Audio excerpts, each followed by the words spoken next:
Ang ibinigay sa akin ng Ama, kailanman ay hindi mawawala. Amen. Never na mawalay tayo sa ating Diyos. Ito'y pangako ng Diyos, pangako ng Ama, pangako ng Panginoong Hesus, na hindi tayo mawawala sa kamay ng Diyos. Sa pagiging Kristiyano natin, mga kapatid, kailangan ang mga salita ng Diyos maging realidad. Kasi ang salita naging laman. Ibig sabihin, ang mga salita ng Diyos na ibinigay sa atin, magiging tayo, magiging laman. Ngayon, maraming bagay na napakahirap talagang mangyari. Itong message sa atin, Lord, na ito, isa ito sa pinakamahalagang bagay na dapat maganap sa buhay natin. Ito yung the prayer of faith. Yung panalangin natin, pag-aralan natin, practicein natin ang sarili natin, na yung ating panalangin, pinaniniwalaan natin lubos na magaganap sa atin at pinasalamatan natin naganap na. Ito yung napakahirap nitong pananampalatayang ito. Hanggang ngayon, ako yung nag-struggle dito. Hindi ko pa rin makuha mabuti. Paano ba yung gagawin natin na talagang yung panalangin natin, pinaniniwalaan natin lubos na nangyari na, naganap na. At nare-realize mo, nagaganap na talaga. So, ang nagiging experience ko lang dyan sa panalangin, yung persistence in prayer.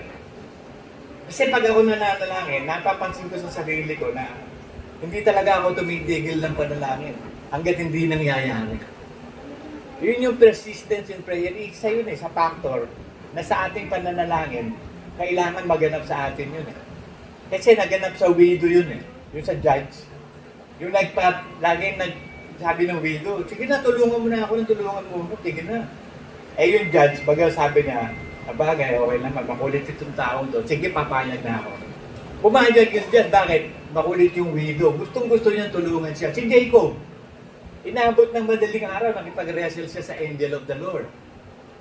Sabi ni, hindi matalo-talo ng angel of the Lord si Jacob Ang ginawa ng angel of the Lord, tinira yung pigi niya, nilumpo siya, in-stroke siya para mapilay. Pero kahit ginawa ng angel yun, hindi pa rin tumigil si Jacob. Hindi kita bibitawan hanggang di mo ko binabasbasan. Persistence in prayer din yun. Hindi pumayag si Jacob na hindi siya basbasan ng pagpapala. Ganon tayo sa panalangin. Huwag tayong papayag na hindi ganapin ng Diyos yun. Hanggat hindi nangyayari, keep on praying without ceasing. Kasi lahat, yan ang experience ko, yung mga prayers na tinatanggap ko sa Panginoon. Lalo na pag may nagpapanalangin sa akin. Larry, pakipanalangin mo to, ganito. Pag yun sumagi sa isip ko yun, kahit ano ginagawa ko, pinagpipray ko, lagi yun. Pag hindi na mali sa isip ko hanggang hindi nangyayari, tapos sasabihin ko sa nagpa-pray, sabihin mo sa akin kung answered prayer na. Baka mamaya, answered prayer na pala, pray pa ako ng prayer. I-report mo sa akin, okay na ba?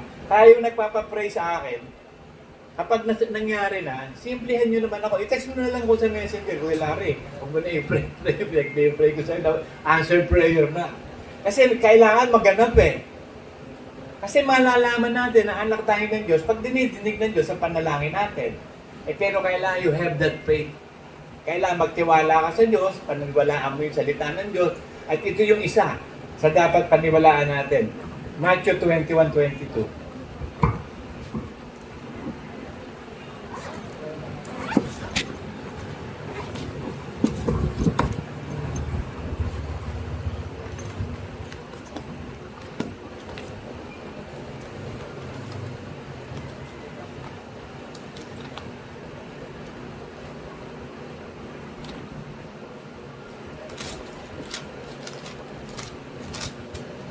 Tagal Tagal.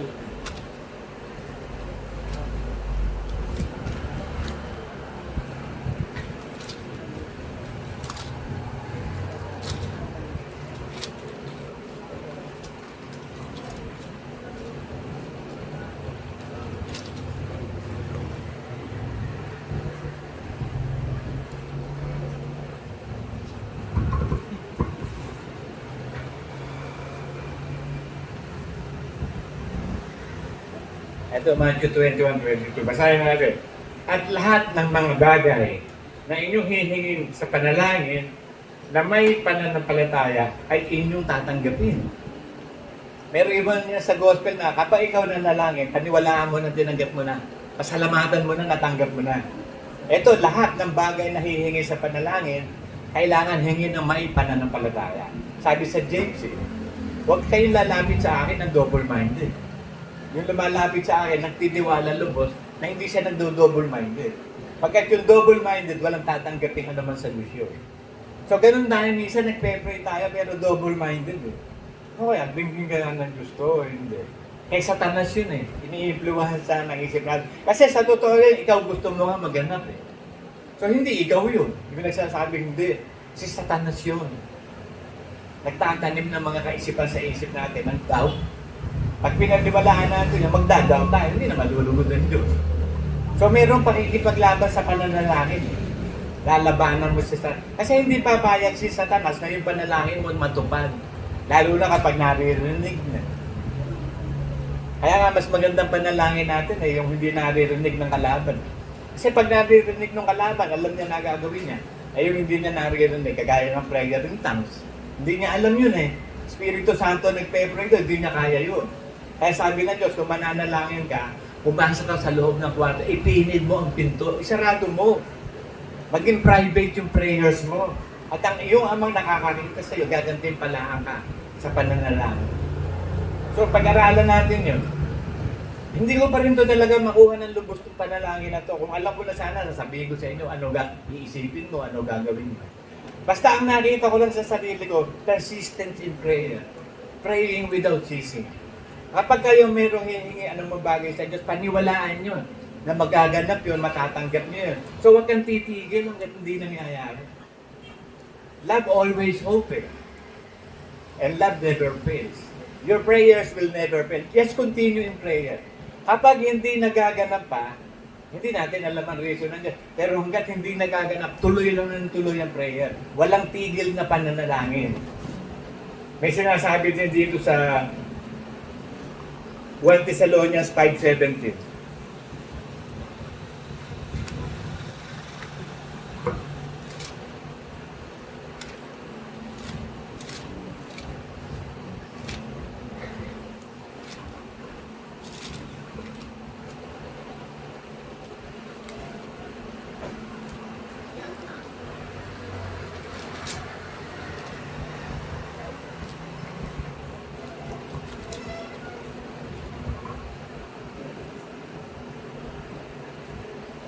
Magsipanalangin kayong walang patid. Pray without ceasing. So walang patid, bakit? Hindi pa nagaganap Pag nangyari na yung prayer, may patid na. Nangyari na Pero hanggat hindi nangyari, pray without ceasing. Hanggat hindi nagaganap yung kahit anong prayer niyo. Hanggat hindi nagaganap, huwag kang titigil. Huwag kang magduda. Kasi ibibigay ng Diyos, meron siyang time. Meron siyang panukala sa silong ng langit. Kaya hindi pa niya binibigyan, may dahilan pa siya. Pero kung ikaw persistent ka talaga, wala kang tigil ng panalangin, didinggin ng Diyos yun. Bakit? Parang batang maliit, ang gusto ng Diyos, yung parang bata tayo, makulit. Di ba ang bata ang kulit? Pag humihingi ng candy sa nanay niya, tatay, bili mo ko nun, bili mo ko yun. Umiiyak pa, di ba? Bili mo hanggang hindi nasusunod, walang tigil ang bata. Ganon tayo dapat parang bata. Depende tayo lagi sa tatay at nanay natin. At pinipilit natin ibigay yung gusto natin. Kasi ang gugustuhin naman natin, hindi naman makakasama sa atin, ibibigay ng Diyos yun. Lahat ng bagay na hindi makakasama sa atin, ibibigay ng Diyos yun. Pero maging persistent ka, para kang bata, makulit. Ang gusto ng Diyos, makulit nga. Hindi naman nakulitan yung judge dun sa widow. Sige na nga, ang kulit-kulit nitong widow na to, ibibigay ko na. Yung angel na nakipagbuno kay Jacob, sabi ng angel, talagang sabi ng Jacob, hindi kita bibitawan, hindi mo ko binabasbasan. So, nandun yung determination ni Jacob. Hindi kita bibitawan hanggat di mo, bibitawan lang kita pag binasbasan mo na ako. Ay di walang nagawa yung anghel, hindi binasbasan niya, pero tinira niya sa pigi Hindi niya makaya si Jacob, ang tindi ng panalangin. Si Jacob, may karakter na talagang ipipilit niya yung gusto niya. Kasi nung mga anak yung asawa ni Isaac, nung maipanganak niya si Iso ang panganay, pero habol-habol ni Jacob. Hawak yung sakong. Sanggol pa lang, talagang nagpupumilit na to sa gusto niya. Pero ang problema, itong si Esau, Hindi na to pinatawad ng Diyos eh. Bakit? Ipinagbili niya yung birthright eh. Ang birthright, ibig sabihin nun yung pagiging firstborn, pagiging born again. Kaya tayo yung lahat ng firstborn sa iglesia, ipinagbili mo eh. Diniklara mo na, ayaw mo na maging Kristiyano. So apostasy yung ginawa ni Iso. Ay hindi na siya napagpala. Ang pinagpala si Jacob. Siya yung napatungan ng kamay ng tatay niya. Nung pinipilit ni Esau na humingi ng patong, sabi ng tatay niya, hindi na pwede na, ibigay ko na pagpapala kay Jacob eh. Bakit? Eh ang kanyang Diyos ay ang kanyang tiyan. Ipinagpalit ni Esau ang kaligtasan ng kanyang kaluluwa sa isang stew, lentils. Yung mga beans na kulay red. Siguro masarap na nalutuin ng araw yun. Eh gutom na gutom si Esau, alam niyo yung istorya nito, di ba? Sabi ni Jacob, sige. Sa isang kondisyon, pakakainin kita. Ako yung panganay. So nakuha ni Jacob ng legal na sa kaayusan ng pagkapanganay. Nagawa ni Jacob na kunin ang pagpapala. Kasi ang pagpapala nasa panganay. Kaya sabi ng Diyos, blessed at the willwood and the firstborn is mine. Pinabanal ko yung akin yan. Kaya kapag ikaw naging Kristiyano, firstborn of the church ka na. Eh, ang firstborn talaga natin si Kristo eh. Eh, ibinenta ni Iso. Hindi na siya nag-Kristiyano, ayaw na niya eh. Ang Diyos niya ay ang kanyang tiyan eh. Walang revelation si Iso eh. Sa bagay, pag gutom ang tao nga, gutom na gutom, nawawala na kaisipan, di ba? Nanguhold up, pumapatay ng tao, makakain lang. So alam ni Satan yung kahinaan ng tao, kaya yun ang unang ginawa niya kay Jesus Christ eh. Hindi niya alam si Jesus Christ, puspos ng Espiritu Santo, hindi niya kaya yun. Puspos si Cristo Santo ng pagpapala. Kasi may anghel na tumulong kay Jesus Christ eh. Nag-minister kay Cristo. Ganon din tayo eh. Sa larangan na ating buhay, lagi nag-minister ang mga anghel. Ay lahat ng prayers ko lagi, Panginoon, yung ministering angels namin. Na mga kapatid mo, papuntahin dito yung mga members na wala pa ng safe para sama-sama kami magpuri. So huwag kang titigil ng prayer sa mga anghel. Bagamat inutusan na ng Diyos yan na isinugo sa atin, utusan pa rin natin, huwag kang titigil. Amo magawa mo ang dapat magawa. Ako nung araw nga, sa kagustuhan ko talaga magkaroon kami ng sasakyan. Talagang matindi. Nakipagbuno kami ng Molet sa pananalangin doon. Sabi ko kay Molet, lahat ng mga problema, ipato mo sa akin yung pangalan, ano yung ginagawa, bakit ganito, bakit ganito. Hanggang sa nagtagumpay kami ni Molet sa panalangin doon, yun ang paraan ng Diyos para makabili kami ng sasakyan. Tapos ang gusto ko ng sasakyan noon, yun nga. Kaya pag ako naglalakad sa Evergreen, hinihipo ko talaga yun. Sasabihin ko, you are mine. Isang araw sa akin ka, ibibigay ng Diyos sa akin ka. Nangyari yun. Ang kulit ko eh. Kada ako dadaan doon, hinihipo ko siya eh. Sabi ko sa kanya, akin ka. Mangyayari to, parang ibibigay mo sa akin ito, gusto ko sasakyan. Nangyari. Kasi kapag persistent in prayers ka, kita ng Diyos ang puso mo eh. Talagang gustong kapag ikaw anak ng Diyos, ibibigay ng ama mo ang gusto mo, di ba? Ibinibigay ng ama ang kaluguran sa kanyang anak. Ang anak niya kinalulugdan si Kristo. Ang kaligayahan ng ama, si Kristo. Kaya lahat ng hilingin ni Kristo, ibibigay ng ama. Kaya sabi ni Kristo, hindi kayo ito, ayaw niyo humingi. Humingi kayo sa ama at ako'y dadalanin sa kanya. Humingi kayo sa aking pangalan. At ibibigay niyo sa inyo ang anuman, upang malubos ang inyong kagalakan. Humingi kayo, hindi kayo humingi, hindi kayo tatanggap. So humingi ka. So sa ating paghingi, mag-practice tayo with prayer of faith. Yung talagang naniniwala ka talaga mangyayari. Tapos makulit ka. Di ba yung iba ayaw ng makulit, naiinis sa makulit. Sa Diyos, hindi. Ang gusto na makulit ka. Baligtad lagi. Ang sistema ng tao ayaw ng makulit. Ang Diyos, hindi. Gusto ko makulit ka. Hingi ka ng hingi. Hindi ka tumabayad. Hindi nangyayari. Yun ang kailangan maganap sa atin. Yun ang napansin ko sa prayer ko. Lahat ng mga prayers na answered prayer, puro ganun ang sistema. Ang kulit ko. Kahit ako nakaupo, nakatayo, naglalakad, nanonood ng TV, pag sumagi na sa isip ko, pinagpipray ko na, wala nang tigil yun hanggang buong araw. Hanggang sa madaling araw, hanggang sa maya't maya araw-araw. Walang tigil na panalangin. Nangyayari. Nandun na nga yung faith mo, naniniwala ka eh. Na magaganap yun, nagpapasalamat ka na. Eh para mangyari yun, sabihin mo na sabihin sa Diyos. Ang Diyos naman nakikinig eh. Nandiyan ang Espiritu Santo lagi sa atin, nakatira na nga eh. So luluhog ang Espiritu Santo. At si Kristo dadalhin yung panalangin ng Espiritu Santo doon sa taas. Sa mercy seat. Doon sa Ark of Covenant na nandun sa langit. Sa mercy seat doon. Yun yung replikang ginawa ni Moses na Ark of Covenant. Makapangyarihan yun dito sa lupa. Pero doon sa langit, pero talagang Ark of Covenant doon. Si Kristo bilang high priest, doon naghahain. So ang prayer of the saint, umaakit yun sa langit, binibigay kay Kristo, niluluhog ni Kristo sa Ama. Dinigin ng Ama. Yun ang sistema ng panalangin. Kaya we have to pray through the Holy Spirit. Kaya ibinigay yung power of tongues. Kasi yung power of tongues, tama lagi yun eh. Walang mali doon. Kasi minsan nanalangin tayo ng mali. Hindi kaya sabi, hindi tayo marunong manalangin ng wasto. Kaya ang Espiritu lumuluhog sa ating kahinaan na hindi mga isang-saysay na salita. So, ganun ang sistema, mga kapatid. Pag-aralan natin na manalangin tayo, naniniwala ka. Ba't ka lalapit? Kaya sabi ko kayo, pag hihingi kayo ng tulong, siguraduhin mo, yung hihingan mo, magbibigay. Madidiscern mo naman yun I-meditate mo yung hihingan mo. Imagine mo, hihingi ka na sa kanya, makikita mo kung bibigyan ka o hindi. Madidiscern mo tao kung magbibigay ng tulong o hindi.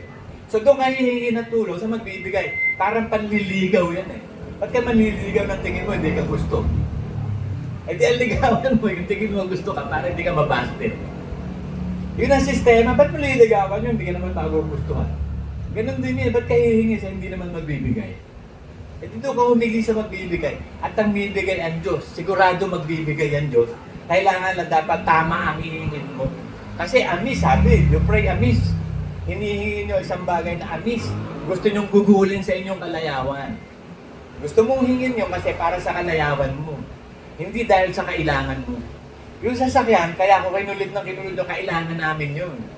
Biruin mo, ang mahal-mahal ng bayad namin sa Grab, 1,000 kada biyahe, babalik ka pa. Ilang beses kami nagpupunta ng ospital. Sabi ko, Panginoon, yung ikaputan doon ko, di na napupunta sa pamasahe namin sa Grab. Baka naman pwedeng bigyan mo kami ng sasakyan para kay baby. Hanggang sa'yo, nangyari na nga, nagamit namin sa sasakyan. Kaya lang, hanggang doon na lang ang buhay ni baby. Yun yun ang paraan. Pero ibinigay sa ito, pagpapala naman sa amin, sa mga anak ko na. Sa mga anak ko na nangyari. Kaya ayun, meron na silang mga sasakyan na gagamit. Persistence in prayer. Basahin natin yung pangyayari na yan.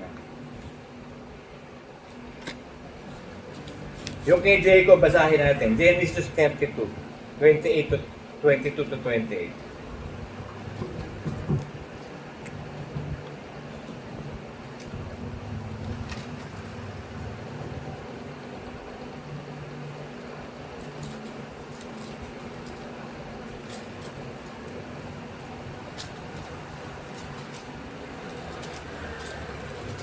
Tingnan natin yung istorya.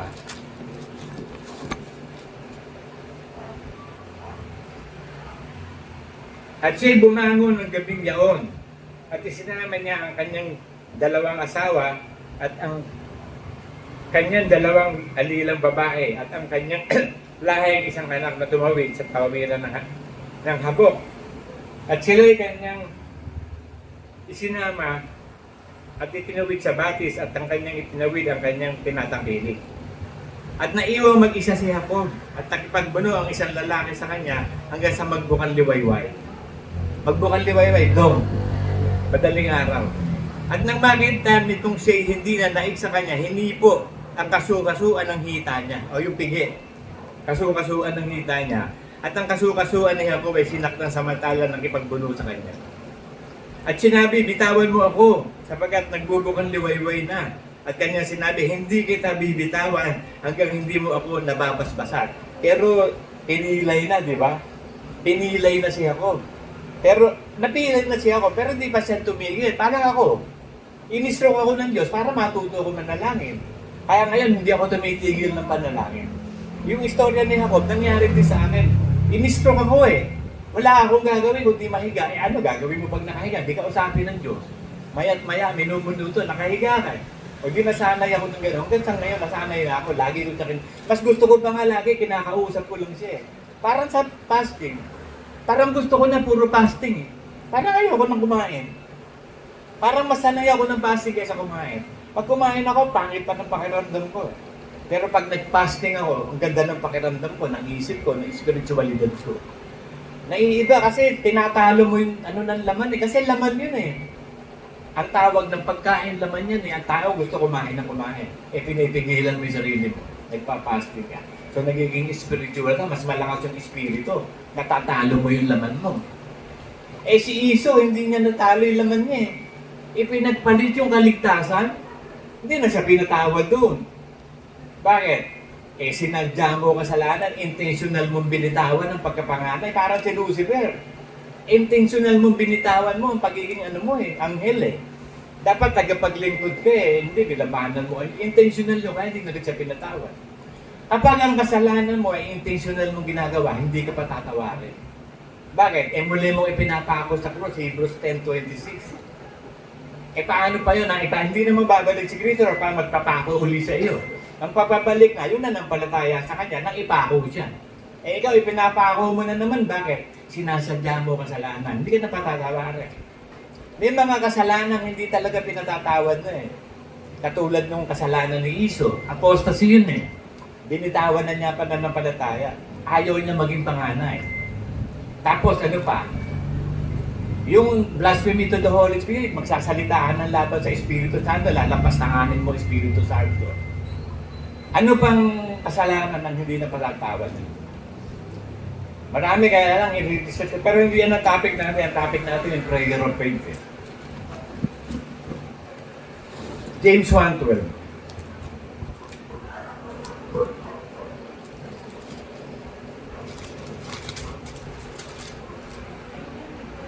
Mapalad ang taong nagtitiis ng tukso, sapagkat pagkasubok sa kanya, siya tatanggap ng butong ng buhay na ipinangako ng Panginoon sa mga nagsisiibig sa kanya.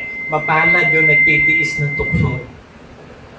Kasi kapag tayo dumadaan sa mga tukso ni Satanas, kailangan tiisin mo yung tukso, labanan mo si Satanas eh. Pag nagtagumpay ka, magtatagumpay ka through prayers. Kasi si David, kaya siya nagtagumpay through prayers eh. Lagi siyang takot, araw-araw siya. Ang dami niyang takot. Eh, inuusig siya ni Haring ano eh. Hindi siya mapatay-patay. Bakit? Suportado siya ng Diyos. Wala siyang ginawa kundi persistence in prayer. Kaya sabi niya sa Psalm 34:4 eh, hinahanap ko ang aking Diyos, tatagpuan ko. Iniligtas niya ako sa lahat ng aking mga katakutan. So marami tayong katakutan sa buhay, natatakot tayo. So, huwag kang tumigil ng panalangin. Hanggang mawala lahat ng takot. Perfect love kasi is out there. At ang perfect love, total obedience to God. Tulungan mo sarili mo na mangyari talaga na prayer ng dinggin ng Diyos. Kaya nga sabi ko sa Diyos noon, sabi ko, Panginoon, tinawag mo kong pastor. Eh, pag ako nananalangin sa iyo, didinggin mo. Lalo na sa mga anak mo, parang sa ng pagkapastor ko, kung hindi mo didinggin ng prayer, eh di patayin mo na lang ako. Useless eh. Bakit mo ko tatawagin, pastor, kasi hindi mo naman susundin ng prayer ko? O sa awa ng Diyos, lagi din ako dinidinig sa panalangin. Kaya yung mga suki ko, may mga suki ako sa inyo eh. Kuya Larry, pakipag-pray mo. Bakit? Eh nangyayari.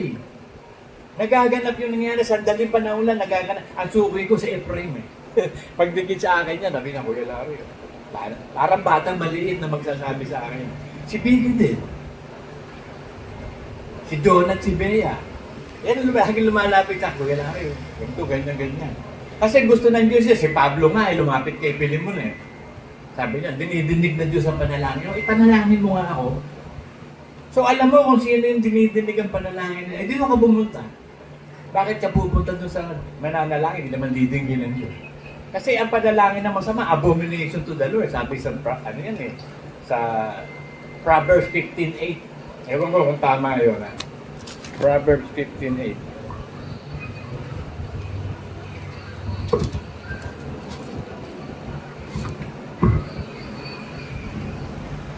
Oo nga, 15:8. Basahin natin. Ang hain ng masama ay kasuklam-suklam sa Panginoon. Kasi pag naghahain ka ng prayers, hindi mo si Cain hindi tinanggap yung offering. Naghahain siya ng offering, hindi tinanggap ng Diyos niya. Kapag ang masama daw naghahain ng offering ng pananalangin, karumal-dumal sa... Bakit? Masama ka eh. Kaya nga tinalikuran ng Ama si Kristo, dala-dala ni Kristo lahat ng kasalanan eh. Para siyang ahas dun na masama. Kaya nung panahon ni Moses, pinagawa ng Diyos si Moses, ahas din. Ilagay mo sa pool. Pag natuklaw ng ahas ang sino mang Israelita, sabihin mo, tumingin lang doon sa brazen snake. Gagaling yung kagad. Yun si Jesus Christ, kasi kailangan maging snake yung representasyon. Bakit? Kasi masama si Kristo nun eh. Siya yung parang isinumpa sa krus, napako sa krus. Kriminal lang ang napapako sa krus eh. Dinala niya lahat ng kasalanan, kaya yun. Yung pagpapakita sa Old Testament ng brazen snake, natitingin lang doon sa snake, yun yung nangyari kay Kristo nung ipako sa krus. Titingin kay Kristo doon, maliligtas tayo. Kaya yun ang nangyari, kaya sabi ni Kristo, ba't mo ako pinabayaan? Para malaman natin na ang Ama, kapag nananalangin ng masama, hindi didinggin. Kasuklam-suklam yun. Kaya din nalukuran ng Ama si Kristo. Bakit? Dala niya lahat ng kasalanan doon sa pool sa krus Tatalig na, ayaw ng Diyos ng kasalanan. Ang gusto ng Diyos, nandun na, kaya para mamatay din talaga.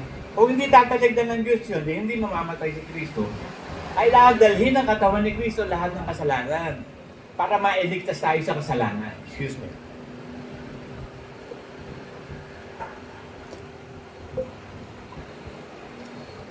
Kaya nga, yan ang message ng Panginoon sa atin.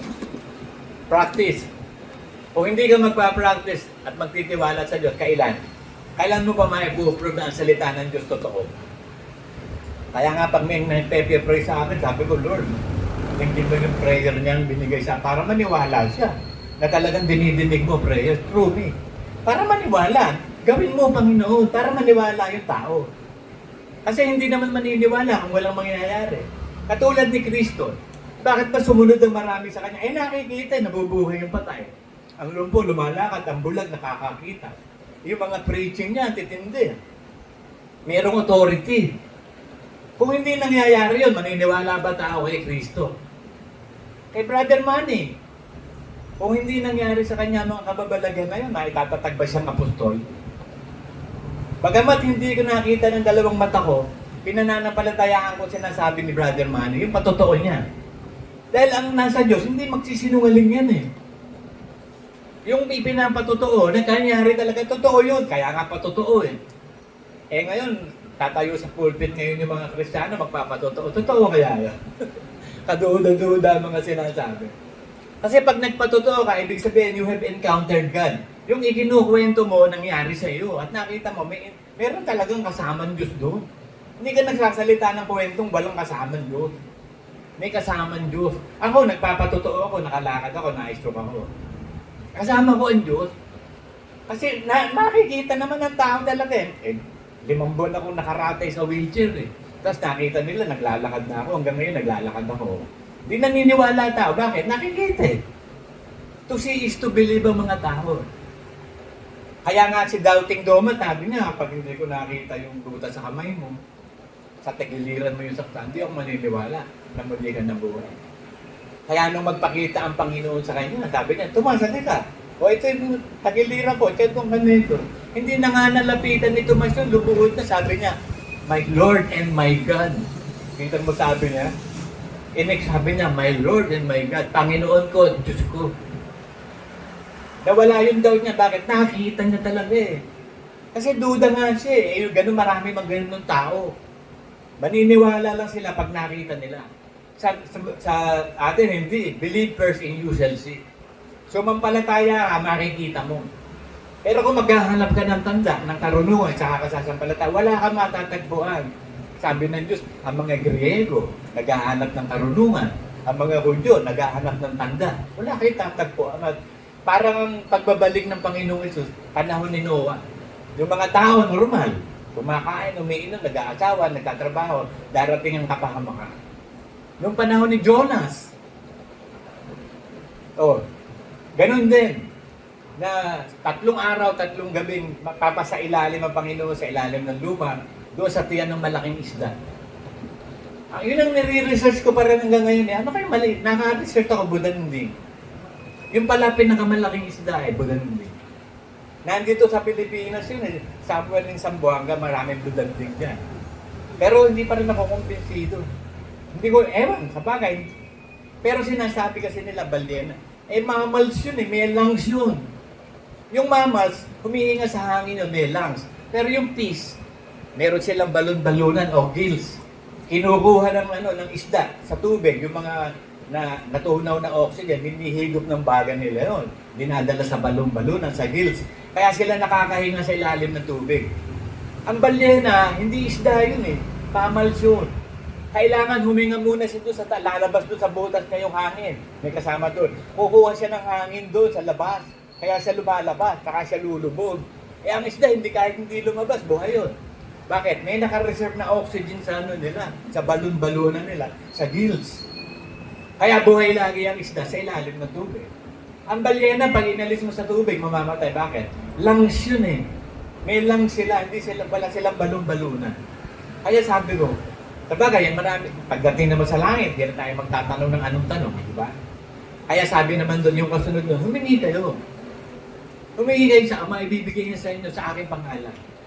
Kaya ikaw, pag nagpe-pray ka, siguraduhin mo na yung hinihingi mo, tinanggap mo na. Pinaniniwalaan mo na yung pinagpe-pray mo mangyayari. Mangyayari yun, mga kapatid. 100%. Amen.